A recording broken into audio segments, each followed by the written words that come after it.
Ahí estamos. Bueno, buenas tardes, Claudia. Buenos días para vosotros allí en Argentina. Aquí en España ya estamos las 5:30, casi las 6 de la tarde de un sábado. Y bueno, pues por mi parte estoy encantada de tener este encuentro contigo, por ahora online, recibirte en el centro Siforis. Esta es una colaboración entre vuestro equipo y el nuestro, del Centro Siforis de Ciudad Real y de Madrid también. Y bueno, vamos a intentar compartir nuestra experiencia y sobre todo tu gran conocimiento sobre la terapia vincular. Permíteme que te presente. Claudia Messing es licenciada en Psicología y Sociología por la Universidad de Buenos Aires, psicóloga social y psicodramatista.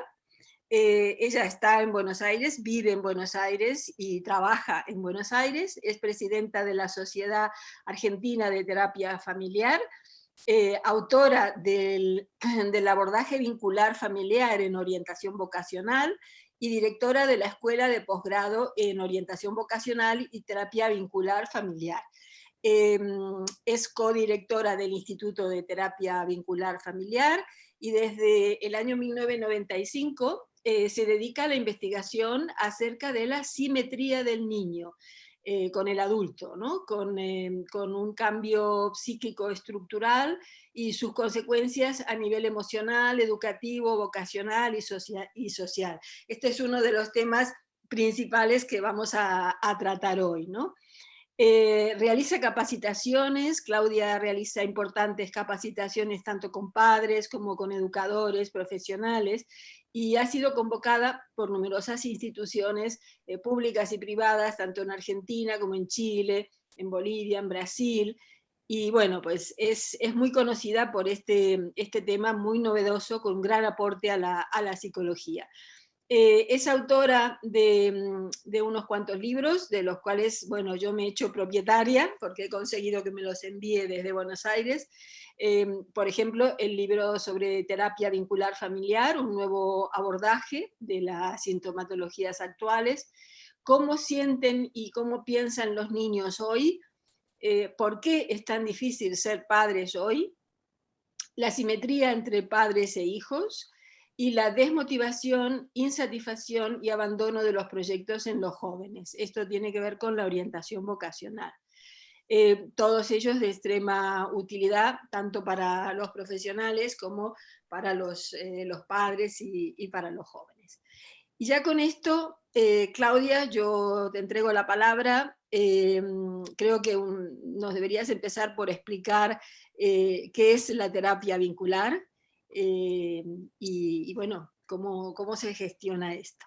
¿Mm? Bueno, muchísimas gracias por tu presentación, Noemí. La verdad que es un gusto para mí poder charlar con vos y además en el día que están festejando la inauguración de la nueva sede de Siforis en Madrid, así que felicitaciones y gracias por compartir este día también con Sí, nosotros. sí. Lo Este, celebramos contigo. Tú serías una invitada de honor. Bueno, muchísimas gracias.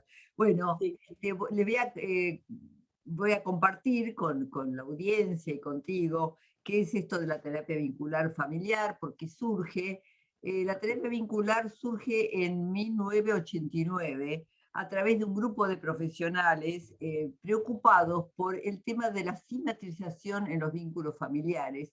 Lo que observamos en la clínica es que la mayoría de las consultas que se presentaban, tanto a nivel vocacional como emocional, y todo tipo de problemáticas, tenían que ver con la dificultad de los padres de ocupar su lugar de autoridad, con la simetrización de los vínculos.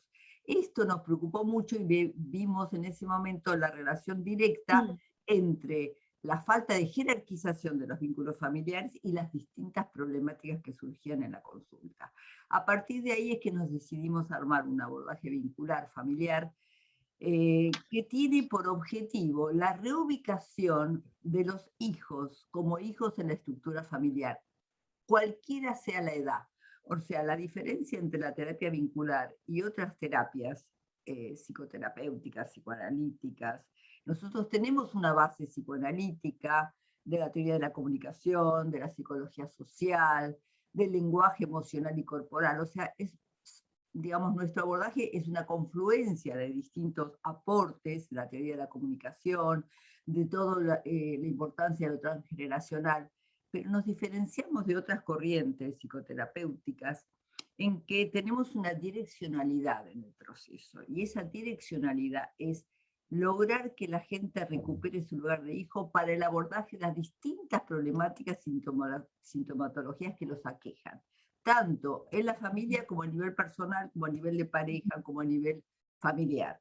O sea, lo que hemos detectado por distintas, o sea, estamos viviendo cambios macroestructurales muy importantes a nivel social, que tienen que ver, digamos, para dar algunas pinceladas de estos cambios, podríamos pensar que hubo un momento en el Mayo francés, como síntesis de un proceso, donde se cuestionó la autoridad a nivel social, y las personas nacidas en esta época cuestionaron el principio de autoridad, se opusieron a la autoridad de los padres, entonces con los lemas prohibido, prohibir, una generación que decidió ponerse de igual a igual con los padres, en un vínculo que tiene muchísimas virtudes, porque es muchísimo más cercano, más demostrativo, más afectivo, pero como consecuencia indeseada se produjo esta simetrización de los vínculos familiares. Entonces, esto tiene que ver con muchas otras situaciones, como te digo, económicas, más, con el neoliberalismo, con el deterioro de la función paterna que se produce paralelamente. Entonces, bien, digamos, en función de todos estos cambios, queremos aportar a la psicología la importancia de la recuperación del lugar de hijo, de la recuperación de la jerarquía padres-hijos, que es la forma de sanar impresionantemente una cantidad es como uno dice, parece una pavada, ¿no?, hablar de esto, pero no es tan profundo, porque la gente hoy nace en familias muchísimas veces muy afectuosas, muy cercanas. Sin embargo, desde que nace, está colocado de igual a igual con sus padres. Esto es lo que yo llamo simetría del niño con el adulto, que es un gran hallazgo, porque nuestra primera hipótesis era que tenía que ver con la falta de autoridad de los padres. O sea, nuestra primera idea es que los padres no se colocaban en su lugar de padres, no sabían sostener la autoridad, y esta era el origen de las problemáticas, o de la, digamos, de la incidencia fuerte de las problemáticas.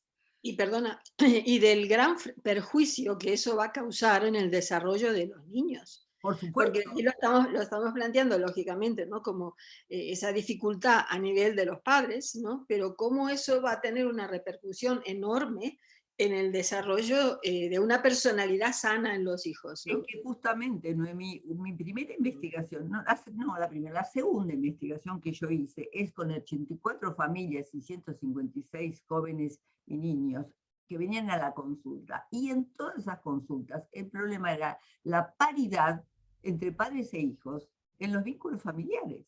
O sea, en Un factor común que aparecía, ¿no? común, enfrentamiento de igual o paridad psíquica. Entonces, al principio, como te decía, nos manejábamos con esa hipótesis, las dificultades de los padres de sostener su lugar de autoridad. Entonces ahí, bueno, trabajamos mucho en ese sentido, pero más o menos en el año 2005, o sea, pensá que esta investigación empieza en 1992.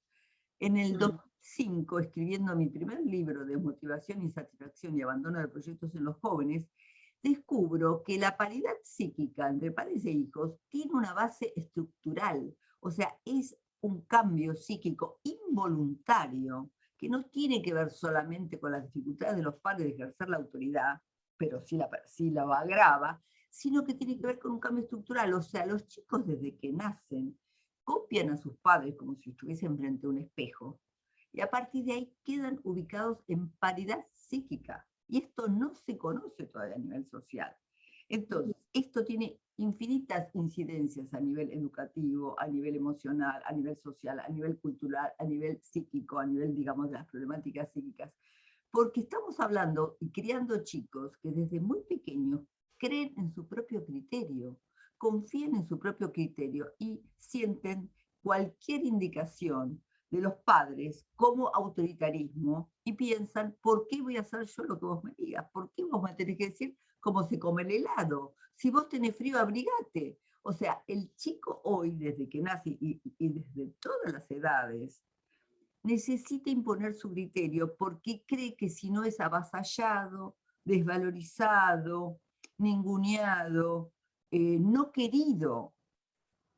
Esto es Mm. lo que yo vengo a Claro, pero investigar. aquí hay una cosa interesante que me gustaría preguntarte, que es que esto no implica para nada un grado de autonomía en los hijos. Es decir, esto no implica, porque esto es algo que yo generalmente en los informes lo aclaro, ¿no?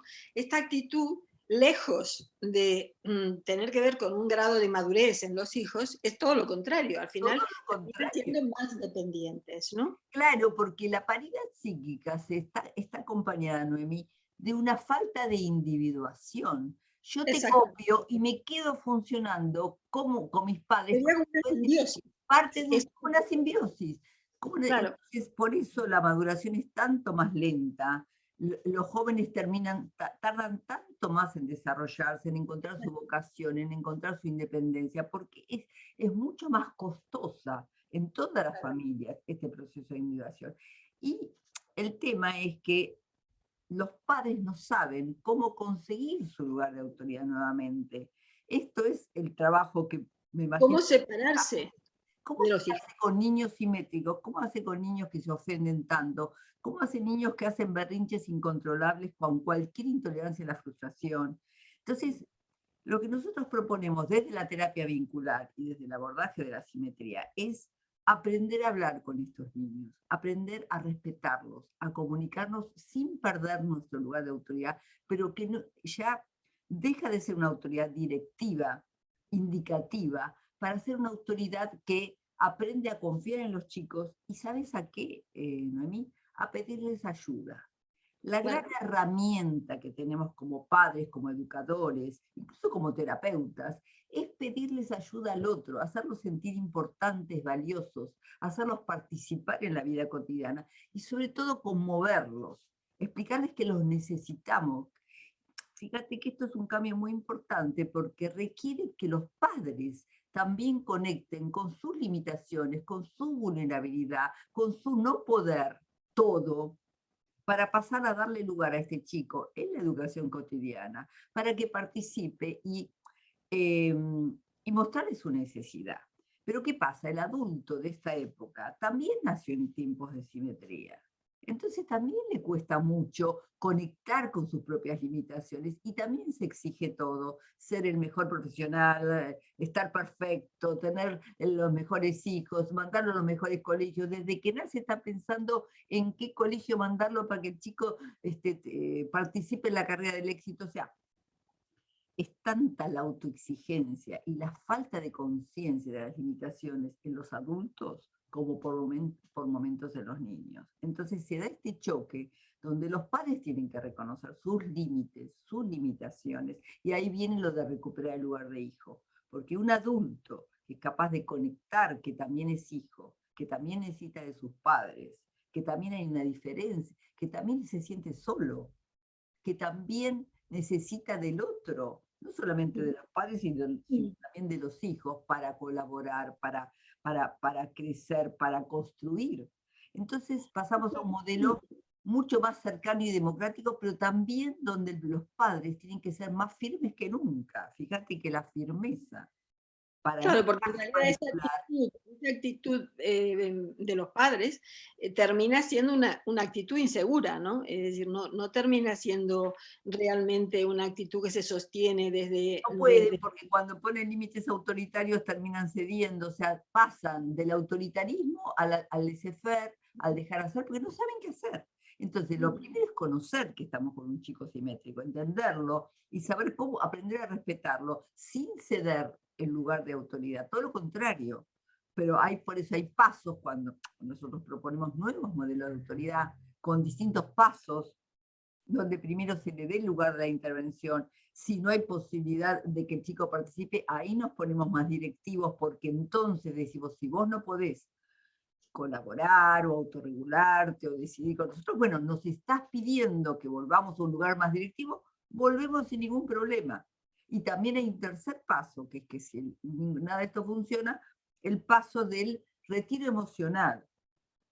Uno juega fuerte con los hijos para sostener el lugar de autoridad cuando los hijos no están en esa adolescencia que están metidos en su Eterna. eterna. Entonces ahí uno juega más fuerte para mostrarles que somos seres humanos, que necesitamos su colaboración, que así no podemos seguir viviendo con este estado de, digamos, de Peter Pan, de que no colaboren. O sea, los padres tienen muchas herramientas, pero lo primero es saber que si arrancan por el lado del autoritarismo o el lado de hacer lo que yo digo, van a O el hiperproteccionismo. son las dos caras. El Y al hiperproteccionismo. final es lo mismo, son dos caras de la misma moneda, ¿no? No hay Claudia, traslado de la lo que quería responsabilidad. preguntarte es si esto lo podríamos encuadrar dentro de lo que entendemos como la patología vincular, ¿no? Sabes que esto está recogido incluso en el DSM-5. Si vosotros lo consideráis encuadrable en esta entidad, ¿no? De patología vincular. A ver, no sé si lo haría así, ¿sabes por qué, Noemí? Porque es una característica de los vínculos actuales. Porque la simetría es un cambio estructural que no es patológico, es normal. Entonces, Es normal porque se da como casi como norma, ¿no? se da como norma. Pero claro, no Igual es no normal desde el punto significa de vista que no coincide con un criterio de desarrollo sano en los hijos, ¿no? totalmente, totalmente. Lo que pasa es que los padres intentan usar los viejos métodos para una situación nueva, entonces fracasan en su lugar de autoridad, refuerzan la simetría, y ahí viene la patología. Cuando los padres desconocen esto y refuerzan la paridad psíquica de los chicos quedan huérfanos, porque se sienten solos, porque si yo estoy de igual a igual con mis padres, ¿quién me protege?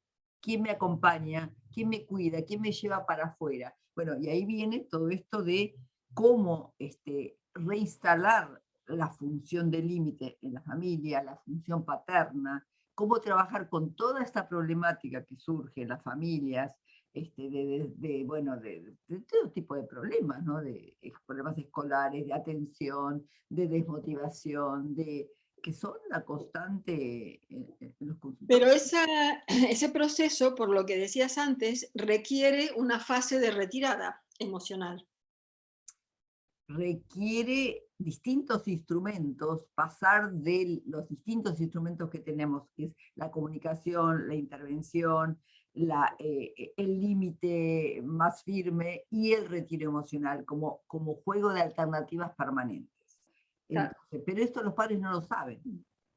No, evidentemente puede ser muy angustiante, ¿no? Esa fase concretamente, ¿no? Si lo que hemos estado haciendo es generar esa dependencia emocional, ese esfuerzo adaptativo, ¿no? Que implica esa retirada emocional, yo entiendo que es un precio que se debe pagar, pero porque tiene luego una repercusión positiva, ¿no? Pero En la siguiente las retiradas emocionales son puntuales y cortas, son breves, no es que uno hace una retirada prolongada porque cuando no sirve, ahí hay que hacer otra cosa, cuando el chico está totalmente desconectado o el hijo está hay que hacer otro tipo de estrategias, que es conectarlos emocionalmente, retirarse, dar un discurso fuerte, mostrar las consecuencias, y hay que intervenir, los padres tienen que aprender a intervenir, y para eso tienen que adquirir firmeza.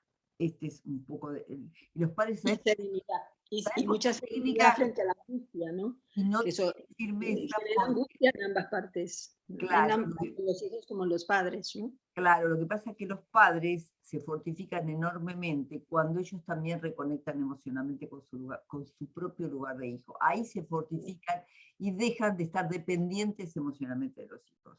Bueno, todo esto, Claro, esto es algo que yo te quería preguntar y creo que es el momento oportuno. ¿Cómo esto se correlaciona con la vinculación con la otra generación, ¿no? Que serían los abuelos de los niños? Es decir, cómo si es que realmente hay un modelo que se repite allí, un modelo sobredimensionado, es decir, de qué manera se conecta, ¿no? Los dos modelos, el modelo de hijo de los padres y cómo generan luego la relación con los hijos, ¿no? pensemos que los adultos de esta generación ya tienen padres que de alguna manera sostuvieron este lugar de igual a igual. Y los nietos de estos abuelos, o sea, el problema que se desconoce también, o no se conoce lo suficientemente, es la identificación de los nietos con los abuelos, como con los padres estás en paridad. ¿Con quién se identifican? Con los abuelos, con todas las dificultades que vienen arrastrando la generación de los abuelos a nivel de violencia, de abandonos, de soledades. Entonces resulta que un chico, un joven hoy, pone en evidencia síntomas que no corresponden a su educación, corresponden al vínculo de los padres con los abuelos. Y ahí viene esta famosa mimetización entre padres e hijos, que vos tanto tomás también en tu trabajo, donde el chico muestra el discurso de la madre o el discurso del padre, donde no puede reubicarse en su lugar y donde muestra síntomas que tienen que ver absolutamente con la historia de los padres y no con ellos. Temas de consecuencias de abusos con chicos que no han sido abusados, sino el padre, consecuencias del alcoholismo en chicos que no han tenido padres alcohólicos, pero sí los abuelos.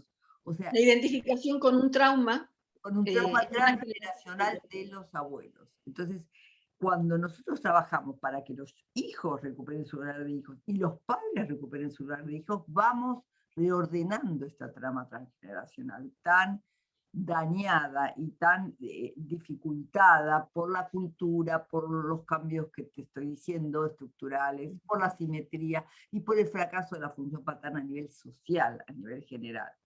Ahora, una de las principales herramientas que nosotros proponemos desde la terapia vincular familiar es cómo reconstituir esta función paterna. Porque sí, la función paterna es la llamada función del límite, o sea, es el límite que cumple el padre o quien ejerce esta función, que ayuda a los hijos a salir al mundo externo, que ayuda a que logren una autonomía, a que logren una independencia, a que logren recursos, la posibilidad de armar una pareja, de acceder a un trabajo, bueno, todo esto. Bueno, y romper con esa simbiosis con la madre, ¿no? Lógicamente, claro. Este es un punto en el que realmente, bueno, tenemos mucho interés en el ámbito forense, porque donde se ve redimensionado toda esta problemática es en las custodias exclusivas, la custodia materna exclusiva. Este es un tema que hemos hablado muchas veces en privado, que a ti te llamaba la atención como en España, pues hay tantos, lamentablemente es mi especialidad, ¿no? La cuestión de eso que llamamos, yo llamo los niños interferidos, ¿no? Donde en las custodias maternas, donde no se ha facilitado la función paterna, ¿no? Y entonces se ve redimensionado todo lo que tú describías antes, pues se ve redimensionado en esa simbiosis con esa madre, donde no ha participado, no se ha facilitado la función paterna, ¿no? Incluso esta es una de las bases que sostienen pues la custodia compartida, ¿no? Actualmente, recién ahora, y te digo, bueno, recién ahora, en este último año pasado y este año, se está generalizando la tendencia a la custodia compartida como preferente, teniendo en cuenta que es una normativa a nivel europeo, que ya debería estar instaurada en España desde hace mucho tiempo. Pero lo que estamos, gracias a los psicólogos forenses que estamos trabajando en esto, los jueces están viendo que al final la custodia compartida termina instaurada desde un principio en edades de niños muy pequeños, pues termina siendo un factor de protección, por lo que tú acabas de explicar, ¿no? Es decir, esa función paterna hasta ahora no se le estaba dando un lugar dentro del ámbito forense, ¿no? Entonces lo que vemos es que la custodia exclusiva redimensiona esta problemática donde los niños no reconocen la autoridad, no reconocen el lugar del padre, porque no lo tienen, con lo cual es una situación de pérdida y de déficit importantísimo en todo el proceso de desarrollo, ¿no? Y está considerado un daño psíquico. Es decir, actualmente lo consideramos cuando las madres no facilitan esa función paterna, de la cual tú vas a hablar ahora, pues está considerado un trato abusivo al menor y está considerado un maltrato psicológico, porque genera pues todo un déficit que a medida que va pasando el tiempo y llegamos a la adolescencia, en muchos casos es irreparable. Y así es, porque el vínculo con la madre es un vínculo que cuando no existe el otro, el tercero, el que separa, genera pasividad, genera expectativa de adivinación, genera una profunda estado de inserción en el hogar y la falta de salida exogámica, la falta de salida, y esto genera patologías de todo Y tipo. esa mimetización de la que tú hablabas, ¿no? Esa mirada en espejo con la madre, donde no hay, no hay posibilidad de individuación. Tal cual, tal cual. Bueno, el tema es que el acceso a lo paterno también es algo sofisticado, porque no se trata solamente de tener un padre, sino de ver cómo ese padre se lo significa, se lo valoriza. Pero esto no implica aceptar todo del padre, porque hay padres autoritarios, hay padres con dificultades, hay padres y madres que han generado maltrato. Entonces, ¿qué proponemos nosotros a nivel de la terapia vincular? Proponemos la recuperación del vínculo o la resignificación del vínculo. ¿Qué quiero decir esto? Cuando hay una distancia porque al padre se lo considera poco valioso o porque, como vos decís, la madre ha transmitido una dificultad en el acceso, nosotros lo que proponemos es que a ver, ¿cómo se recupera el lugar de hijo? Te lo voy a decir muy sencillito. Se recupera el lugar de hijo en todas las edades cuando uno como sujeto, como persona, es capaz de decirle al otro lo que uno siente. Ya decirle al padre lo que uno siente, ya nos ubica como hijos. ¿Por qué? Porque le estamos diciendo a ese otro que es significativo para nosotros y que lo que nos hizo, lo que nos dijo, nos hace bien, nos hace mal, nos hiere, nos pone contentos, nos acerca, nos aleja. En ese proceso de decir lo que uno siente, tan sencillo pero tan fundante, uno recupera el lugar de hijo. Entonces, ayudar a los hijos a decirle a ese padre lo que sienten, sea bueno o sea malo, porque en el proceso de decir, a mí me dolió lo que vos me dijiste, y me dolió lo que me hiciste, y lo que pasó cuando era chico, yo no te lo puedo decir, pero esto me deja una marca. Ya tenemos un padre, ya hay un padre en la cabeza de ese chico. Entonces, si las madres entienden... Padre simbólico, no real, hasta ese momento era ese padre real, ¿no? De carne y hueso, pasa a ser, esto es un concepto psicoanalítico, ¿no? Pasa a ser un padre realmente simbólico, ¿no? Un padre que tiene efectos psíquicos en la cabeza, que deja de... agrega algún referente además del materno, porque el materno se da porque se constituye desde la base, o sea, no tiene ni siquiera que ser muy significado, es un dato de la realidad, es un hecho. En cambio, al padre es un significado, es alguien que uno tiene que reconocerlo como tal, no está dado como la madre, porque desde que nace uno toma la teta y la tiene ahí. El padre es una intervención, es una significación que tiene que contar, sí o sí, con el aval materno, para que esto se produzca. Pero también acá proponemos cambios, porque antes se pensaba, por ejemplo, en el modelo anterior, que el padre no tenía que ser descalificado. Esto es un mito autoritario, así no se construye la función paterna.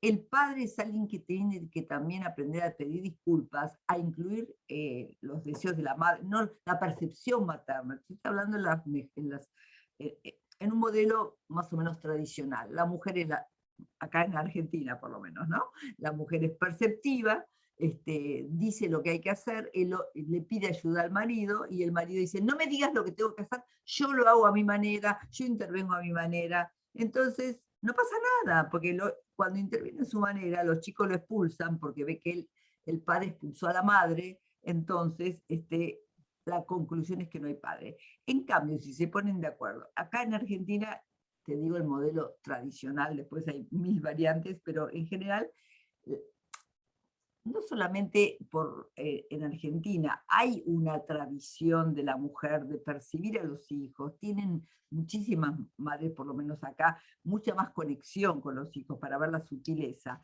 Pero ¿qué pasa? Que el padre no sabe incluirla. Entonces nosotros le proponemos a los padres incluir la percepción materna y fortificarla. Ahí es donde el padre confirma esto, toma lo que la madre dice, se acaba el conflicto, porque el padre puede ejecutar y la palabra del padre siempre es tomada. O sea, la mamá puede decir 11 veces a los chicos que se vayan a bañar, pero cuando lo dice el padre, se cumple, porque es la voz del padre, es la voz del otro, no es la voz de aquella figura que te atrapa. La madre es una figura atrapante, asfixiante para los hijos. Claro. Entonces, todo este proceso de darle lugar es un proceso donde los padres también tienen que cambiar su actitud. Eso es lo que proponemos. Tienen que saber ser inclusivos de la mirada paterna, llegar a acuerdos, pero donde no pueden actuar autoritariamente con la mujer. En Argentina hay mucho autoritarismo con la mujer todavía. Hay mucha descalificación hacia la mirada paterna. Me parece Bueno, pues aquí en España creo que es al revés. Pero bueno, para caso es lo mismo, ¿no? Porque la dinámica de un lado o del otro es lo mismo. Pero aquí entramos en lo que actualmente, y sobre todo en el ámbito forense, el concepto de coparentalidad, ¿no? La coparentalidad es lo que tú dices, realmente lo más sano para los hijos es que las cosas salgan desde un acuerdo interparental, ¿no? tal cual. Entonces, ahí la pregunta que yo lanzaría es, porque constantemente lo que estamos diciendo es que lo que daña en el terreno de la coparentalidad, lo que daña a los hijos es la conflictividad. Es decir, cuando hay estos divorcios disfuncionales, patológicos, que son los que más tratamos, pues lo que hace daño en realidad no es el divorcio, sino la conflictividad que acompaña. Que Totalmente. acompaña ese divorcio. Los divorcios bien hechos no generan ningún daño, lógicamente, ¿no? Entonces, esa conflictividad constante, recurrente, que dura años muchas veces, unido a un alto nivel de judicialización, porque no les basta con lo que pasa en casa, ¿no? En el ámbito privado, sino que constantemente se está lanzando esto a la justicia, con lo cual pasan años y procedimientos que pueden llegar a 30, 40, o sea, es tremendo. Entonces, ahí yo lo que te preguntaría es cómo veis vosotros desde la terapia vincular el daño que se produce a los hijos desde la conflictividad, ¿no? Esta conflictividad entre los padres, ¿no? ¿Qué lugar le damos Y a en un este? lugar importantísimo, porque la conflictividad de los padres obliga a tomar partido, o a dividirse, o a desconectarse totalmente. Es lo contrario al acuerdo, ¿no? Que tú decías antes, hablabas del acuerdo entre los padres. Hablaba de cómo reconstituir la función paterna a partir del acuerdo de los adultos. En los padres no existe el concepto de acuerdo. No existe. Directamente es que está prohibido. En estas relaciones el acuerdo no existe. Entonces todo se gestiona desde la conflictividad.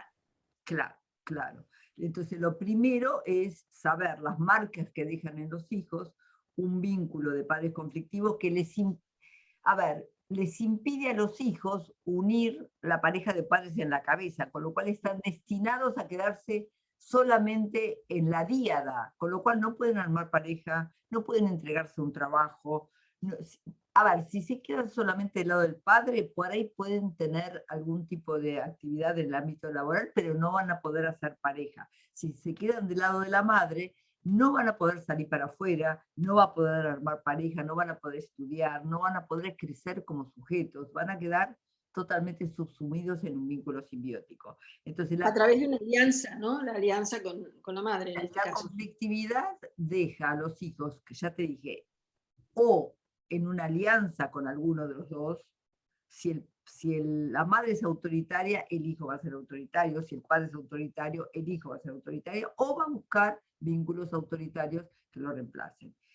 O los deja tan perturbados que para defenderse de esa conflictividad quedan totalmente desconectados. No sienten nada, no se conectan con nada, no se conectan emocionalmente. O sea, los daños psíquicos de la conflictividad de los padres están totalmente comprobados, es lo que tenemos en el consultorio cuando esto no se produce. Entonces, tenemos que ayudarlo a los hijos a armar un nuevo vínculo con esos padres, que sea desde su mirada y no desde el contagio emocional de la mirada de alguno de los padres. Porque el hijo que está contagiado de la mirada de unos padres no accede a un vínculo propio, sino que ve al padre como si fuese la madre, o sea, no tiene una mirada propia, perdió totalmente su lugar de hijo. Ahí está la mimetización con la madre. Totalmente. Y si fuese al revés, sería lo mismo. O sea, padre, hijo que acá tenemos en Argentina hijos que quedan totalmente subyugados por la mirada paterna, que no pueden acceder a la madre, la desprecian, la descalifican y la devalúan. Viceversa, si la madre devalúa, descalifica al padre, los hijos quedan con una mirada devaluada, descalificada, no solamente del padre, sino de sí mismos. De sí mismos, porque toda la descalificación que uno haga profunda hacia alguno de los padres revierte sobre uno mismo, porque no por dejar de verlo, ese vínculo no es operante en lo psíquico, sigue siendo operante en lo psíquico, pero a nivel de devaluación. Entonces, es muy importante saber que toda la devaluación que uno haga hacia los padres revierte sobre uno y se transforma en mirada absolutamente descalificante hacia uno mismo. Cada cosa que uno hace va a estar regida por ese parámetro que uno proyectó sobre los padres. Entonces, ese desprecio se transforma en desprecio por uno mismo. Esa desvalorización.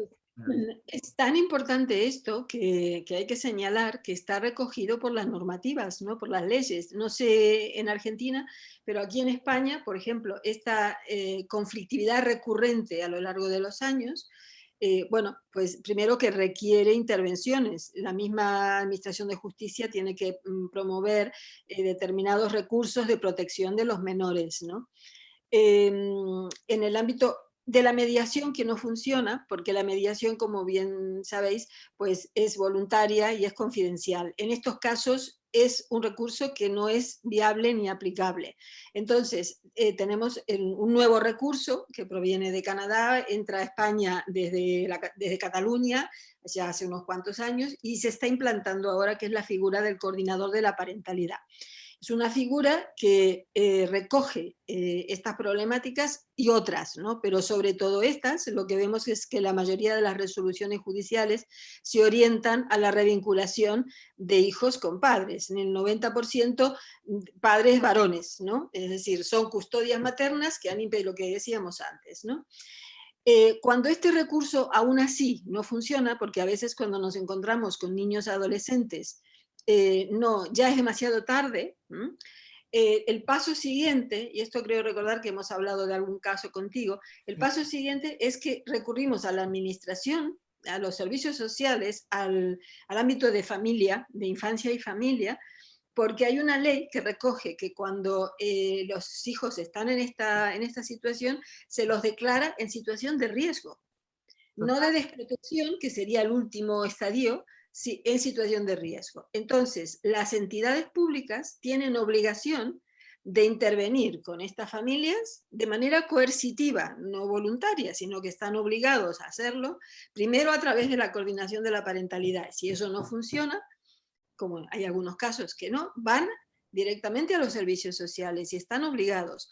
Y si no responden a eso, ya entrarían en una situación de desprotección. ¿Vale? Ahora, hay una problemática también en paralelo, que es que cuando los casos son tan severos que han llegado al punto en el que el rechazo al padre, incluso en algún caso, implica situaciones de violencia filioparental, porque esto también hay que decirlo.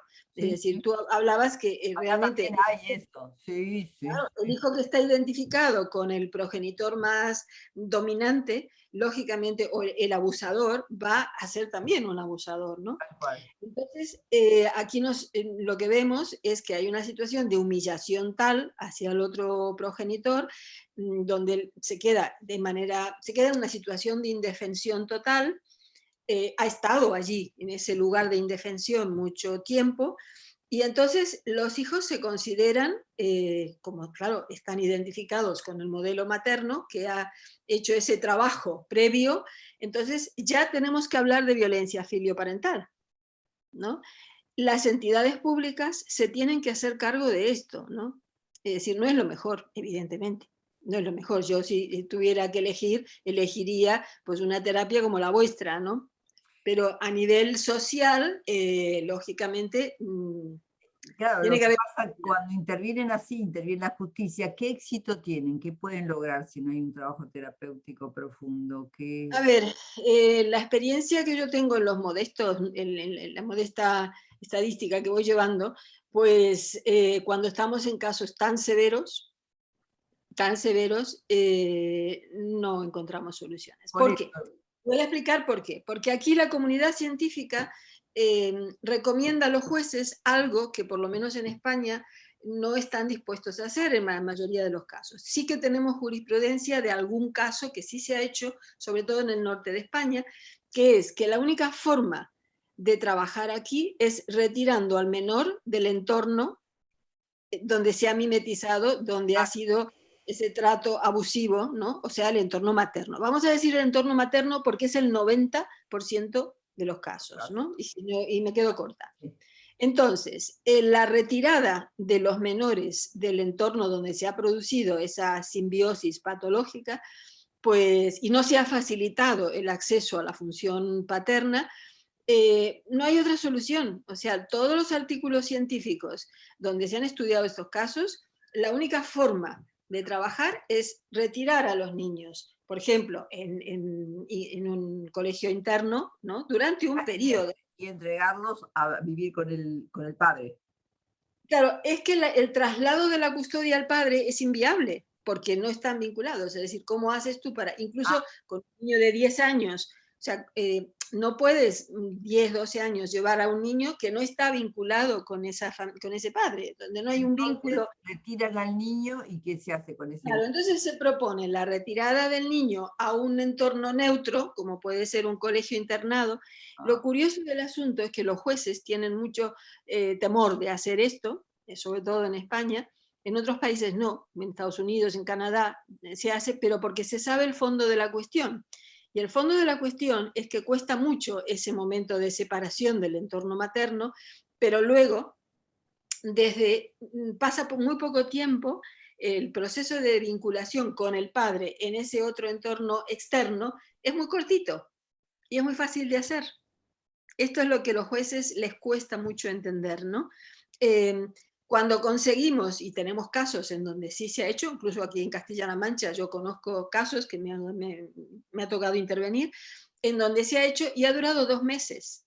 Es decir, O sea, el se ingreso retira al chico y después que está en un internado se lo vincula con el padre. se Y lo vincula con el padre ahí en un funciona. entorno neutro, luego se traslada la custodia al padre y se establece un sistema de estancias, en muchos casos supervisadas, con la madre, ¿vale? Claro, claro. Se hace ese circuito triangular, Sí, sí. pero que parece ser tremendamente trágico retirar a un niño de su entorno para ponerlo en un colegio, cuando en realidad es algo que luego funciona con muchísima rapidez. Claro. ¿No? Nosotros acá en Argentina lo que sí hacemos muchas intervenciones vinculares es estos chicos que no pueden salir de su desmotivación, te estoy hablando a otro nivel, que no pueden salir de su desmotivación, de su desconexión, de sus dificultades escolares o vocacionales o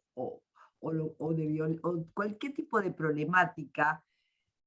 Lo que hacemos es proponer el traslado a la vivienda paterna. Eso sí lo hacemos mucho, mucho. O sea, Pero a veces no es viable, porque si un niño de 12, 14 años, 12, 13 años o 10 años no quiere y no está vinculado con el padre, incluso claro, puede ser una situación de riesgo, porque o bien se escapan o hacen cosas que pueden ser de riesgo, ¿no? nosotros trabajamos mucho en esa revinculación, en la importancia, o sea, trabajamos mucho con el menor para que acepte esa custodia paterna. Previamente.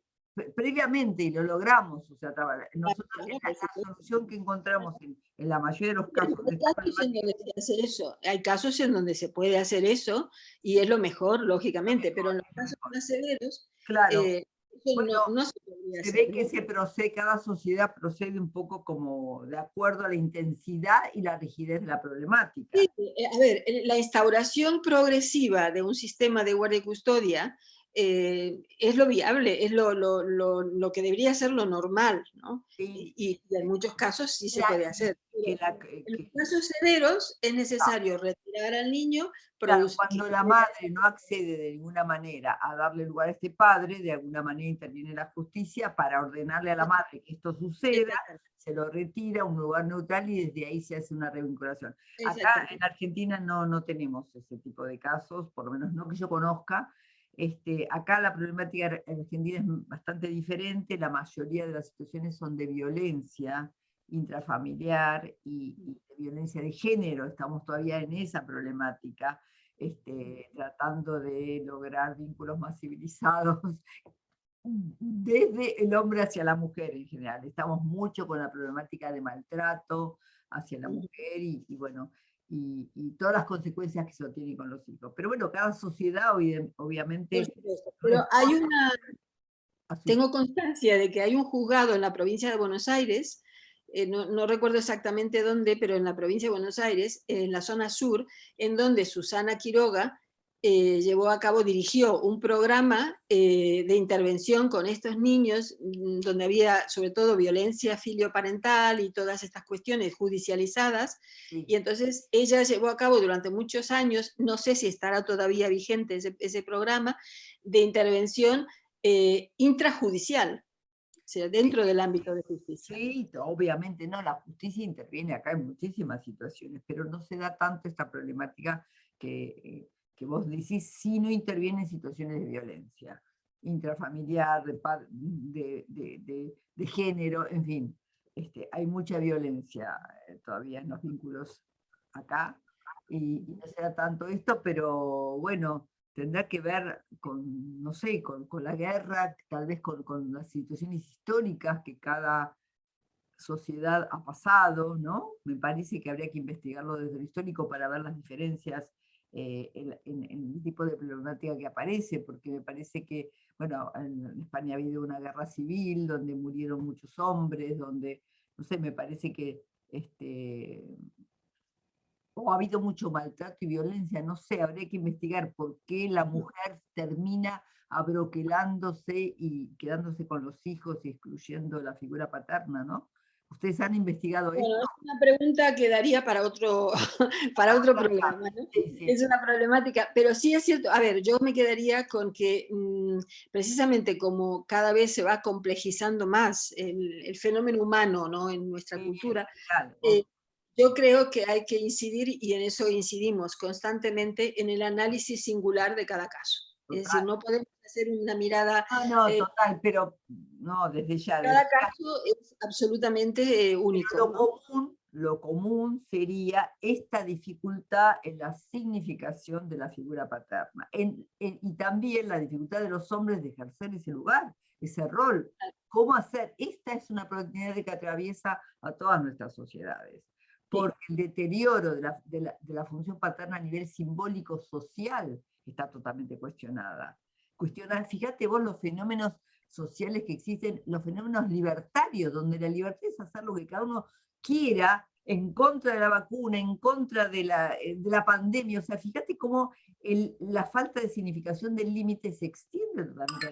Tenemos este crecimiento de las derechas libertarias, donde el verdadero, lo bueno para el ser humano es ser totalmente libre. ¿Libre de qué? Libre de no vivir en sociedad, libre de... Pues aquí es el punto justo para que introduzca un tema que yo quiero que opines sobre esto, que es precisamente, ¿no?, por la complejidad y que tiene que ver con la libertad, tomar decisiones. Bien. La cuestión de, bueno, quizá te parezca algo poco, digamos, importante, pero sin embargo aquí por lo menos está siendo nuevo a nivel forense las custodias, todo lo que son la valoración de una situación de guardia y custodia de un niño o una niña que es hijo de dos madres o de dos padres, ¿no? Es decir, esto ya está haciendo, a mí me ha tocado, no muchos casos, pero me ha tocado casos en donde el juez, a ver, ¿qué hay que hacer aquí, no? Por ejemplo, madre gestante y madre genética, que tienen un niño, que al año del niño se divorcian, cuando el niño tiene año, año y medio, menos de 2 años, se divorcian y las dos madres quieren a su niño, ¿no? También hemos tenido casos, bueno, tenemos casos incluso conocidos de personajes importantes que se han divorciado, dos varones, y cuestiones de guardia y custodia, ¿no? Entonces, ahí la pregunta que yo te haría, ¿cuál es tu opinión respecto a las funciones, ¿no? Porque a mí me ha tocado asesorar al juez sobre, haciendo el análisis de cada caso, en este caso, por ejemplo, madre gestante, madre genética, cómo se veía claramente que cada una estaba cumpliendo una función. Nosotros lo que vemos es totalmente así, o sea, más allá de de los sexos y de los Del géneros, sexo. cada uno cumple una función, sea homoparental o sea una pareja de mujeres. Siempre hay una que cumple la función materna y otra que hace la función de corte. Además, esto se ve incluso físicamente, ¿no? O sea, a mí me pasa, ¿no? Hay una que físicamente cumple más en la función más masculina y otro más femenina, y tanto se ven hombres como mujeres, o sea, esto no cambia la problemática de fondo, de ninguna manera. Sigue siendo uno que cumple más esta, aunque, porque, a ver, el hombre también cumple la función materna, aunque sea de distinto sexo, también, digamos, apoya, lo cual no significa que no sigue siendo el tercero, porque la cumple un tiempo, pero después en algún momento aparece esa función de tercero, del que está afuera, del que quiere tener la vuelta a la intimidad de la pareja, del que dice que no, del que pone, y esto siempre está, así que no, la Sí, cuestión sí, de o sea que la coincidimos en homoparentalidad el- no cambia el tema de las funciones, no, no. Es curioso porque, bueno, lo hablamos tú y yo y es obvio, ¿no? De que lo de las funciones, pero esto a los jueces les cuesta muchísimo, ¿no? Es decir, esto, bueno, las Claro, dos iguales, custodia compartida y ya, y teníamos por ahí 100 kilómetros de distancia, que es uno de los criterios que impiden una custodia compartida, porque un niño tiene que ir al colegio solamente a un pueblo, ¿no? En un pueblo o en una claro. localidad. Entonces, a ver, no son iguales, cumplen funciones diferentes, ha habido una contribución diferente en el proyecto de la familia y todo eso hay que ponerlo sobre la mesa de los jueces para decidir lo mejor para ese niño. Totalmente, totalmente. Será muy Entonces, importante. bueno, pues ya para ir terminando, Claudia, ¿hay alguna cuestión específica que nos quieras aportar en relación al enfoque, al modo de trabajar dentro de la terapia vincular? Mirá, lo que nos hace bastante, digamos, particulares es esto de, al tener la mirada puesta en la resignificación y la reconexión emocional con los padres, a veces también la reconexión emocional es necesaria con la figura materna, no solamente con la Claro. paterna, pero lo que quizás podría compartir son los cambios que se producen con personas, por ejemplo, que han dejado de ver al padre o que han dejado de ver a la madre, que esto genera efectos psíquicos de depresión, de deprivación, de falta de entusiasmo por la vida, y los efectos, yo te diría, mágicos que se produce. Por ejemplo, con un padre, me vine a ver un adulto de 40 y pico de años que hace como 2, 3 años que cortó el vínculo con el padre porque se desilusionó, porque fue excluido de una herencia, porque una de las hermanas lo dejó afuera, en fin. Entonces me vine a ver porque es una persona bastante exitosa en el campo laboral, pero que no puede llevar adelante sus proyectos creativos. No puede ejecutar todo lo que le gusta, lo apasiona. Entonces, la terapia vincular, ¿qué hace? Propongo en primer lugar como la expresión emocional de todo lo que sintió, primero en el ámbito del consultorio, la expresión del daño recibido, imaginar que uno le dice al papá o a la mamá todo lo que sintió, todo lo que le faltó. Y después capacitamos a esa persona para que vaya y que lo diga de verdad. Bueno, y esto se produce con total naturalidad y en pocas sesiones. Y esta persona, a partir de ese momento, empieza a armar proyectos creativos, recupera la alegría, recupera la confianza, pero lo más interesante, me lo decía el otro día su mujer, que está haciendo un grupo de escuela para padres, que es otra de las actividades que nosotros hacemos, y me cuenta, mira, yo quiero compartir con el grupo lo que significó después de la sesión donde Claudia trabaja con mi marido, el efecto sobre mis hijos. Cómo inmediatamente cambia el vínculo con los hijos y los hijos sientan a ese padre más padre, aunque el padre trabajó el vínculo con su propio padre. O sea, todas las dificultades que tenemos con los hijos, cuando uno recupera su propio lugar de hijo, inmediatamente sanamos y le damos una orden a los hijos de cambio, porque este fenómeno de mimetización y de contagio emocional también se produce de forma positiva. ese cambio que hacemos, esa mirada distinta, esa significación, automáticamente habilita a los hijos a tener más padres. Y cambia el modo de comunicación, aunque no toquemos a ese chico. Yo nunca lo vi a sus hijos. Y el vínculo con los hijos cambia. Claro, porque cambia el sistema, algo circula, ¿no?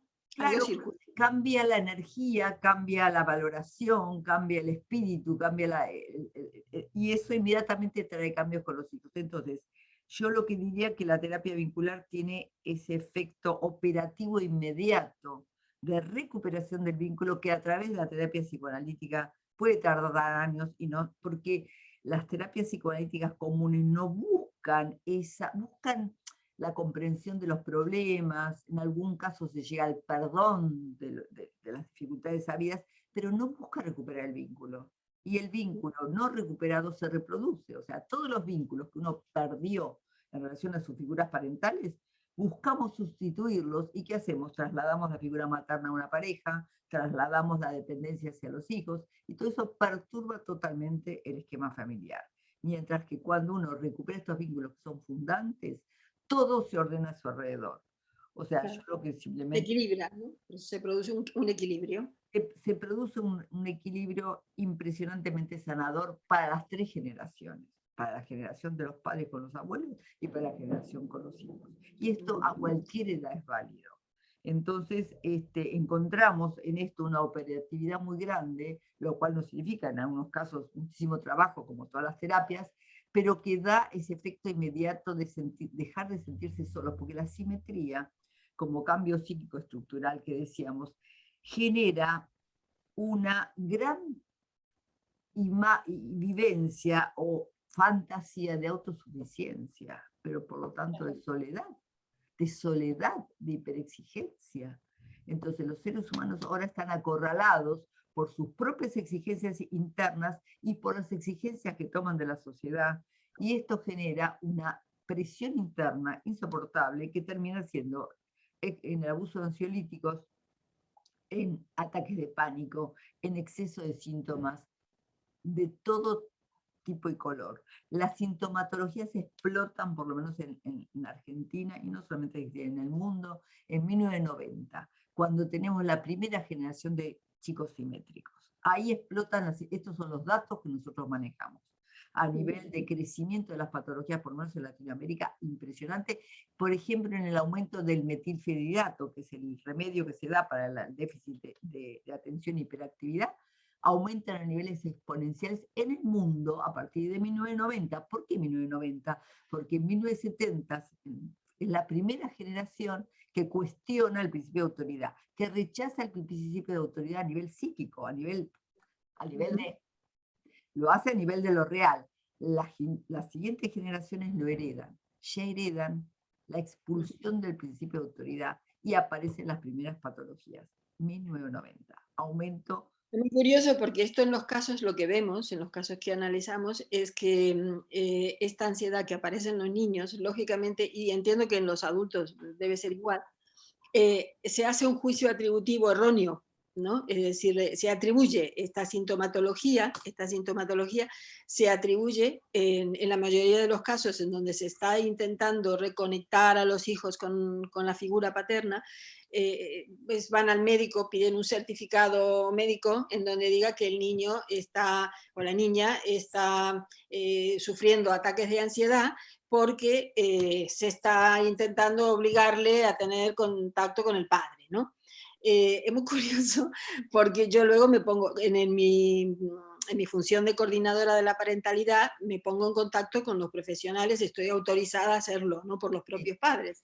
Y entonces, cuando me pongo en contacto con el médico, con el pediatra o el médico que ha escrito ese informe a pedido de la madre, pues digo, bueno, pero tú sabes realmente cuál es el motivo de esto, y lo piensa y dice, recuerdo un médico que me dijo, tienes razón, porque cuando yo diagnostico pues una bronquitis, no digo que es porque la madre lo llevó al parque al niño desabrigado, por ejemplo, ¿no?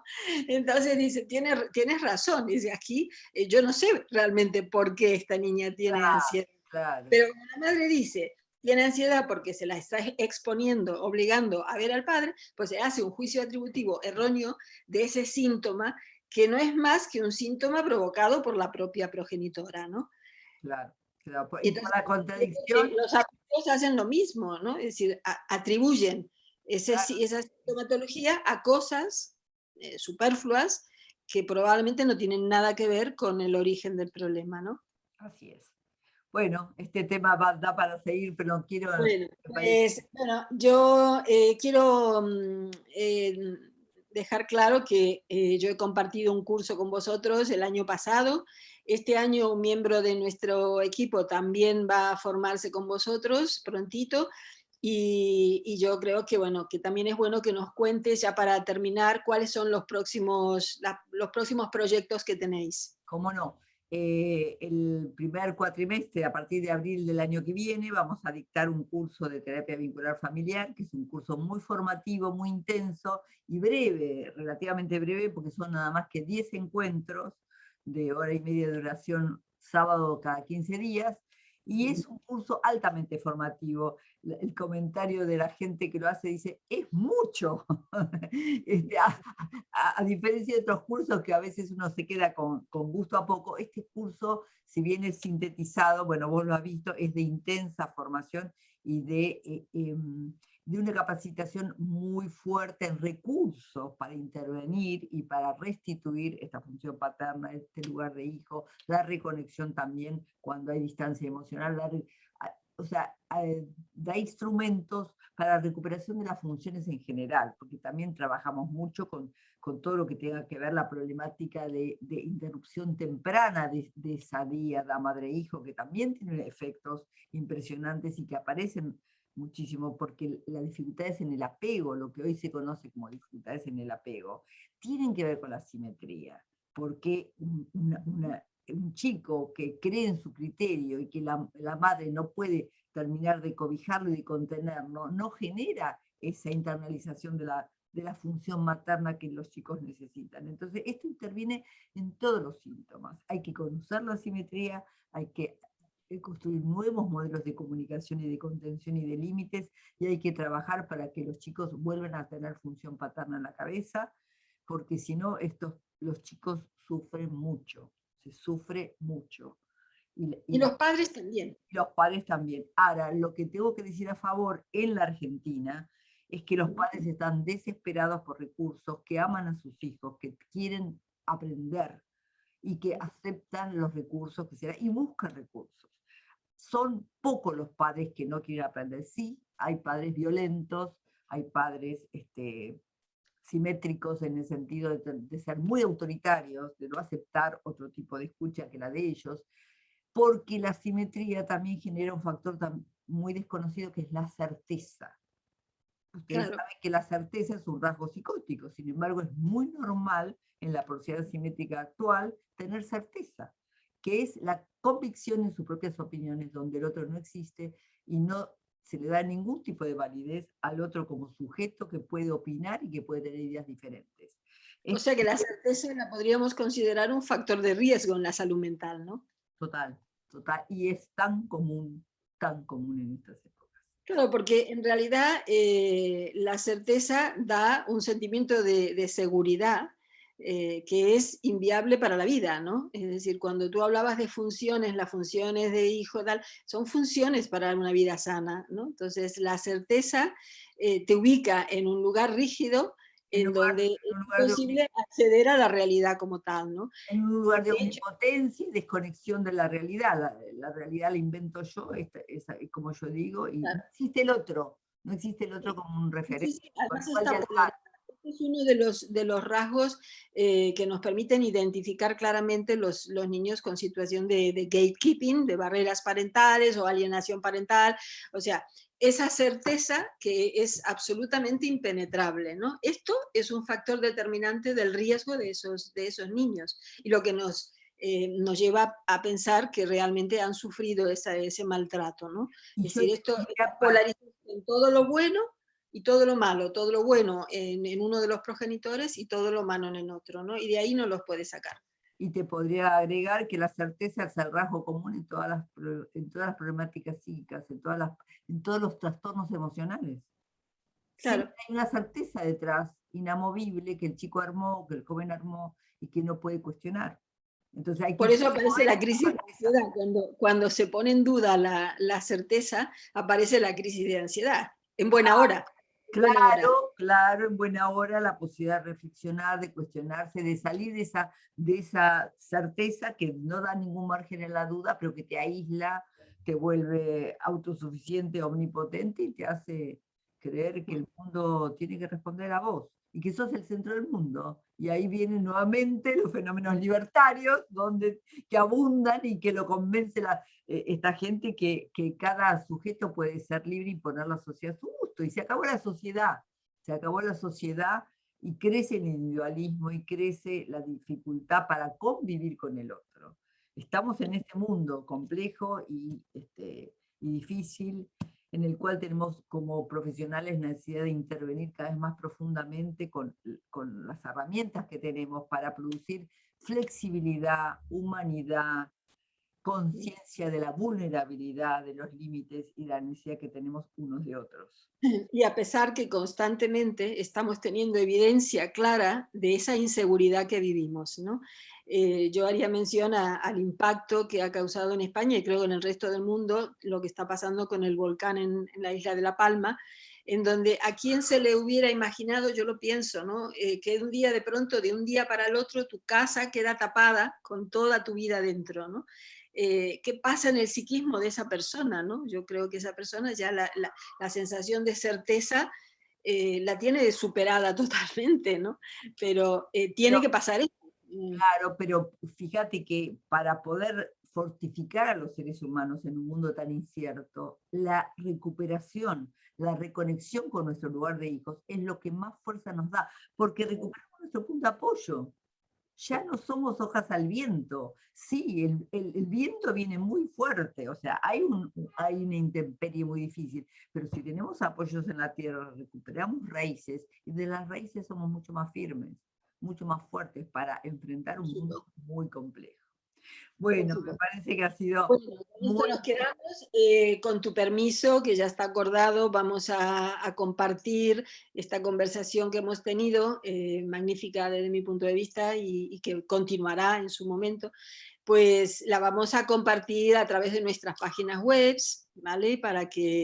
Bueno, para que más personas pudieran incluso llegar a ti, ¿no? Y tener acceso a tus cursos de formación, a tus libros y a este enfoque que me parece realmente novedoso y de muchísima utilidad para todos. Bueno, muchísimas gracias, Noemí, encantada de que esto sea, Gracias a ojalá ti pues, se por pueda tu tiempo y seguimos en esta amistad interdisciplinaria. Así es, me encanta porque nos enriquecemos con puntos de vista también, con áreas diferentes, pero que apuntamos a lo mismo realmente Por supuesto en lo que sí. profundo, en lo profundo. Bueno, Pues un abrazo un y abrazo. Bueno, otro abrazo para vos. Hasta prontito, Noemí, encantada. A ver.